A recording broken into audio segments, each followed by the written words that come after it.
speaker number 17, our last and final speaker is on the line, Eileen Smith. Eileen, my name is Eileen Smith, and I'm speaking on behalf of Maria Ho of Vancouver, and we are opposed to making masks mandatory. Eileen, I just want to let you know, you have up to 5 minutes to speak, and I'll start your timer now. Vancouver, we're opposed.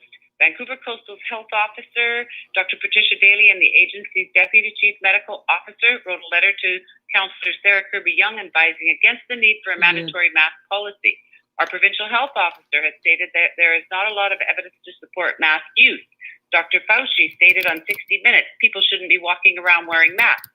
The World Health Organization says there is no need for healthy people to wear masks. They recommend that healthy people only wear masks when taking care of someone infected with COVID. Forcing masks violates our charter rights and freedoms. Under the charter, masks are a medical procedure. Mandating masks is a violation of the Canadian Charter of Rights, Section 2, that says no one can deny someone access to a residential or commercial establishment because of a health disability. A corporation or commercial business does not have the authority to either pass laws or force anyone to submit to a medical procedure. The BC Patient Bill of Rights states that no one can force someone to submit to a medical procedure without their consent.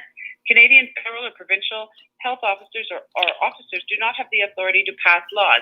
That is the sole department of the legislature. These health guidelines are not mandatory, neither are they laws. They are simply guidelines. And therefore, like any medical treatment or procedure, they are voluntary. Breathing is a basic human right, as per Rocco Galati, Canadian constitutional lawyer. A surgical or cloth mask is a medical procedure, and it is unlawful to force any procedure upon any Canadian citizen without their consent. Any corporation or employee of a corporation, private or public, that is refusing entrance or service to their establishment on the basis of the citizen's refusal to consent to a medical procedure is in violation of the Canadian Charter of Rights and subject to legal prosecution under the laws.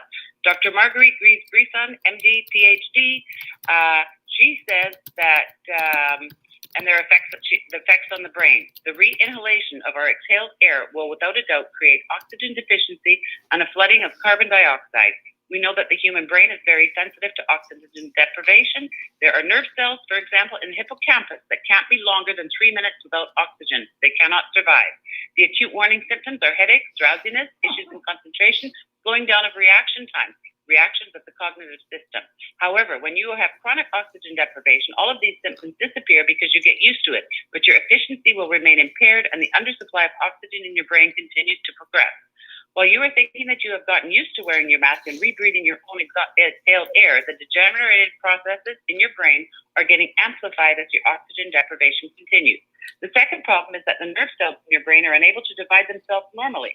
So in case our governments will generously allow us to get rid of the mask and go back to breathing oxygen freely again in a few months, the lost nerve cells will no longer be regenerated. What is gone is gone. Oxygen deprivation is dangerous for every single brain. It must be the free decision of every human being whether they want to wear a mask that is absolutely ineffective to protect themselves from a virus. For children, masks are an absolute no-no. They have an extremely active and adaptive immune system, and they need a constant interaction with the microbiome of the earth. Their brain is also incredibly active, and it has so much to learn. Their brains are thirsting for oxygen. The more metabolically active the organ is, the more oxygen it requires. In children, every organ is metabolically active.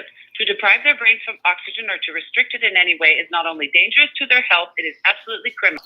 Oxygen deficiency inhibits the development of the brain, and the damage that has taken place as a result cannot be reversed. The child needs the brain to learn, and the brain needs oxygen to function. We don't need a clinical study for that. This is simple, indisputable physiology. I know how damaging oxygen deprivation is for the brain. Cardiologists know how damaging it is for the heart. Pulmonologists know how damaging it is for the lungs. Oxygen deprivation damages every single organ. Why are we listening to the politicians when the science says?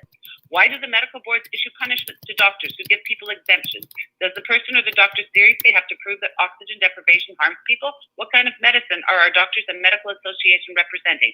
What about the Hippocratic oath they took to do no harm? We are responsible for what we think, not the media.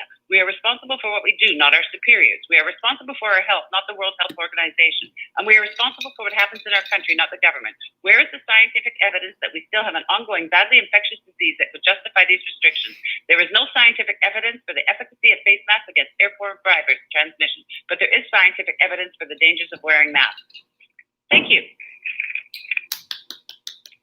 Thanks very much.